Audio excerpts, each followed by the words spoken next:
Salut și bine ați revenit pe canalul Plecați Departe. Da, vin căței și ei în cadru. Sper să nu mă atace. E o zi fabuloasă, extraordinară, super frumoasă. Nu mă pică, vorbesc. La fel de norată ca și ultimele 10 zile, în sensul că suntem în februarie, sezon ploios, așa e aici. Sunt undeva la altitudine, am venit să caut o cascadă. Un pic m-am pierdut pe drumuri, m-am încurcat, am luat-o prin alt drum și aproape că am ajuns de la craterul de la lacul Batur, la caldera aceea mare, care e undeva în spatele meu. Aici, la altitudine mai răcoare, m-am oprit un pic mai departe de drum ca să se și audă ceva. Ăștia din spatele meu sunt portocalii care se cultivă aici. Sunt niște portocale mai... cred că am văzut una pe jos. Mai urâțele ca aspect. Așa arată. Sau după cum se văd în copaci. La magazin, dacă le cumperi, parcă sunt necoapte. Nu sunt așa de gustoase ca și cele de import. Import din China. De acolo se aduc portocale de mai multe feluri foarte gustoase. Dar da, asta e, suntem la altitudine, undeva 1000 de metri altitudine. Mai am un pic de coborât și ajungem la cascada respectivă, așa că mai vorbim acolo.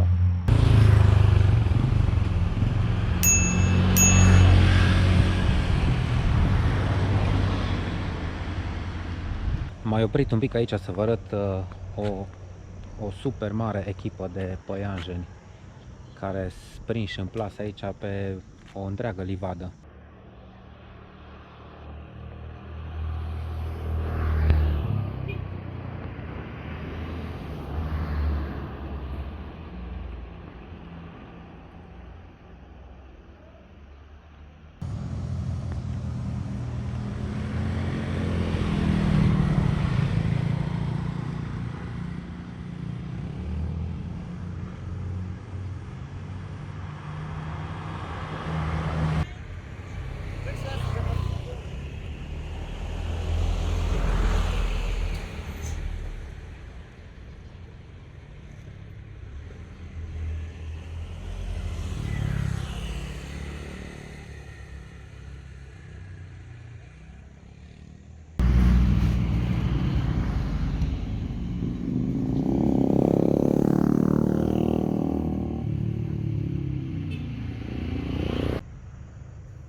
Cred că am plecat de 2 ore jumate de acasă, pentru că am ratat drumul cel bun de vreo 2 ori și a fost nevoie să ocolesc. La un moment dat am ajuns pe dealul celălalt, iar drumul de acces asfaltat către cascadă e pe dealul ăsta pe care suntem acum.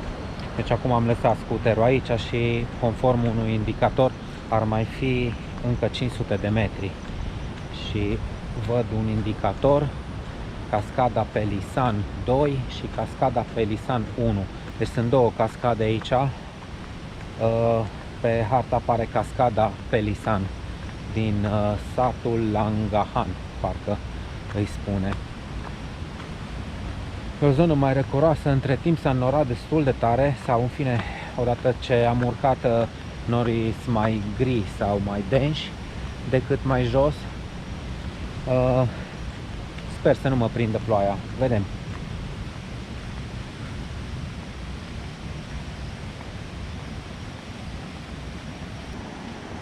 Hello. Și aici, dar și pe drum până aici am văzut o grămadă de smocuri, să zic așa, de bambus, adică mănunchiuri de copaci de bambus crescute. Cred că asta duceau și oamenii ăștia, bucăți de bambus. Zic oamenii că acum era a doua persoană cu care m-am intersectat pe drum. Începe să picure. Asta nu-i semn bun. Merg un pic și dacă devine o ploaie serioasă, voi fi nevoit să abandonez.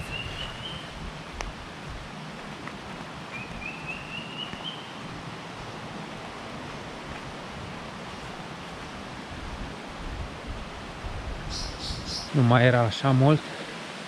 Am ajuns, dar nu pare să fie nimeni la intrare. De fapt nici nu mă mir la ce vreme a fost în ultimele zile. Cred că nu ar dormi dacă ar sta un paznic aici sau unul care să rupă bilete.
E drăguță, e apa curată. S-ar fi pretat o băiță aici, dar cred că o să fac baie în ploaie, pentru că deja începe sănătos să mă retrag acolo la baruga aia pe care am văzut-o, unde erau doi tipi care au ajuns cu scuterul.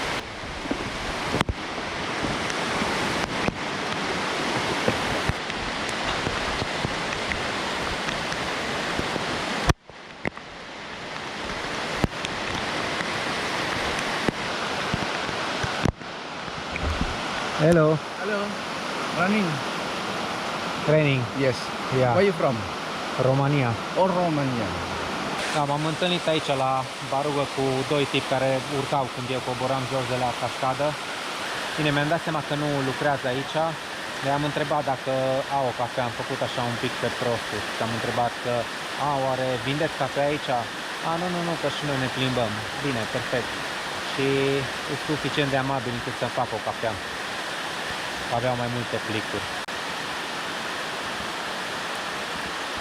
Au trusă de excursii cu primus la care încălzesc, deci cu butelie de gaz.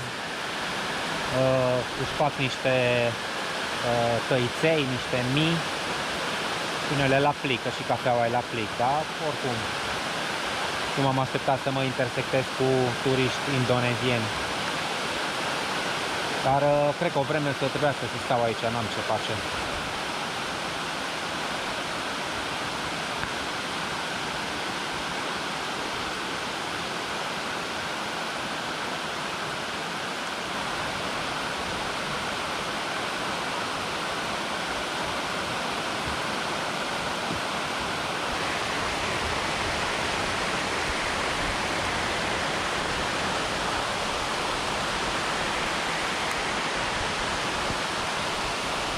Nu știu cât se vede, imediat o să plec de aici. Am stat un pic la povești cu Ludvi și Henry. M-au servit cu un jumbo. Ăsta e ca și jumbo ăla roșu, dar n-are sâmburi. și cu o cafea. Și am mai povestit și da, se liniștește ploaia, cred că se va opri în curând și o să pornesc la drum. O să vedem și partea de jos a cascadei, după care gata, se va încheia filmul, că astăzi e o zi scurtă. Acum cobor spre a doua cascadă, de aici, de la Belisan, sau cum îi spune la cascada asta. Picură în continuare, s-a oprit ploaia, dar în continuare picură, destul de ud. Cel mai tare mă sperie urcarea de aici, de unde am lăsat scuterul. Drumul era alunecos și la coborâre și acum, imediat după ploaie, cred că o să fie din nou alunecos, deci va trebui să am mare grijă. Hai să vedem totuși ce-i cascada asta cu numărul 2.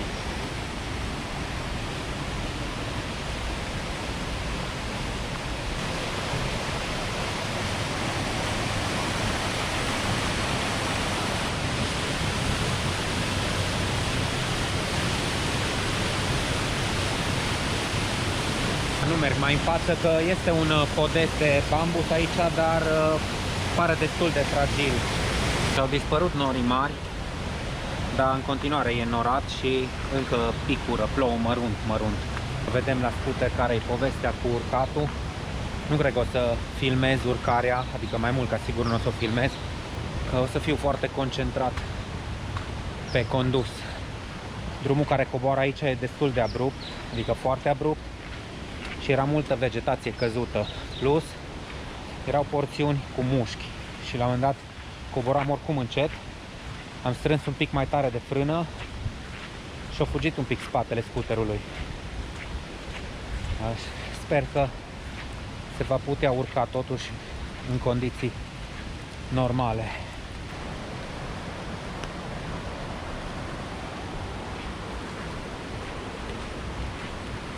S-a aburit un pic lentila, din câte văd, de la umiditatea din aer.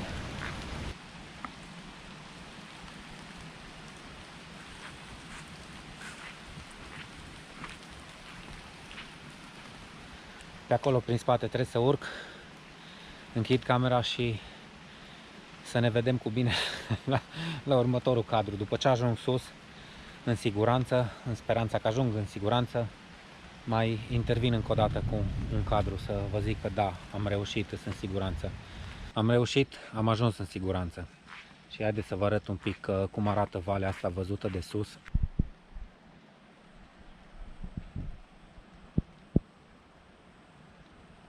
Când a venit încoace spre cascadă, am ajuns din greșeală pe dealul de pe partea cealaltă, cel care se vede acolo. Și atunci mi-am dat seama, în momentul în care am intrat pe un drum din ăsta pietruit și cu nisip, de fapt un fel de noroi era pe el. Aici a plouat recent, deci ori azi noapte, ori în dimineața asta a mai plouat odată. Și atunci mi-am dat seama că nu sunt locul bun și am recalculat puțin ruta și de acolo până aici mi-a mai luat o jumătate de oră să ajung. Trebuie să urc pe valea asta în sus, pe malul opus, să găsesc un drum care face la stânga, să trec valea, cum ar veni, prin vale, după care să vin pe malul pe care suntem acum. Bun, deci aici se va încheia filmul ăsta cu cascade. E un film destul de scurt, îmi dau seama, măcar am apucat să vedem niște cadre de jos. De baie nici nu s-a pus problema, deja oricum un pic de baie am făcut de la ploaie. Nu sper că v-a plăcut, că nici mie nu pot să zic că mi-a plăcut în mod deosebit, dar dacă mai găsesc ceva interesant pe drumul de întoarcere, o să mă opresc, o să filmez și veți mai vedea niște imagini. Dacă nu, aveți grijă de voi, toate cele bune, să ne auzim cu bine la următorul film. Ciao!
oprit la un fel de piață din asta cu mai multe varunguri să mănânc ceva.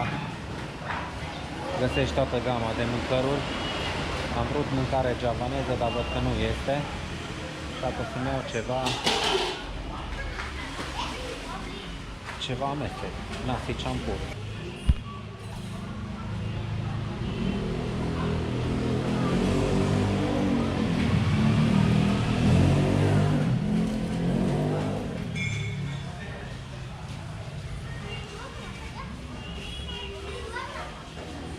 Halo Ibu. Halo. Boleh film? Boleh film? Makasih. Mau satu porsi nasi campur. Ya. Makan sini. Makan sini. Harganya berapa? 15.000. Sip. Sos stins lumina. Mati lampu saya. Ya, mati lampu. Enggak apa-apa.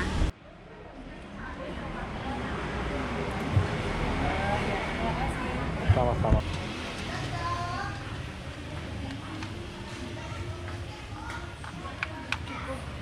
Cukup.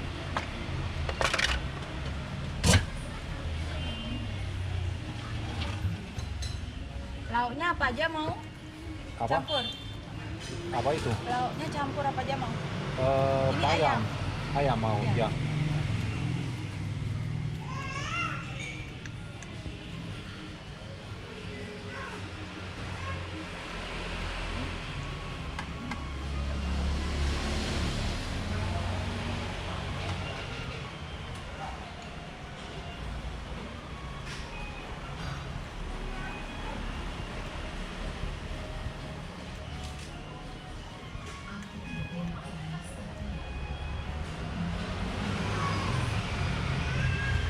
Pakai sambal?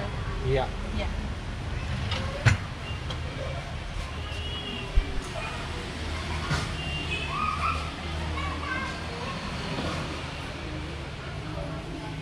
Saya bawa ke sini. Selamat makan. Bersama. Mau duduk di mana? Di sini. Minumnya apa? Minum. Es jeruk ada? Es jeruk. Da, asta e o porție cu un amestec de toate, nici nu știu ce, nici nu contează, așa mult. Adică pui și legume și tot de alune, asta am văzut. Dente, tafu, în fine. Și am cerut un suc de portocale. Ok, hai că mănânc și mai vorbim. Ideea e că puteți să mă credeți că e bună. Dinainte să încep să mănânc, arată bine.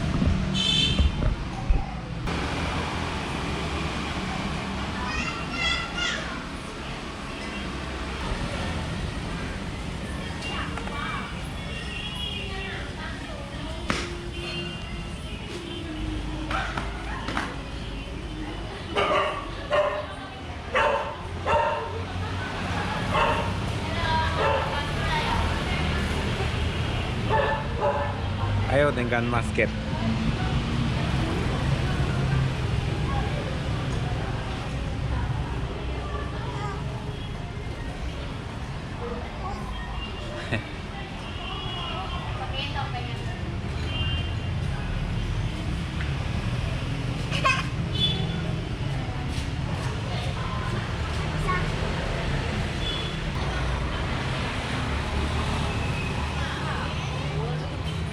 Coba lagi.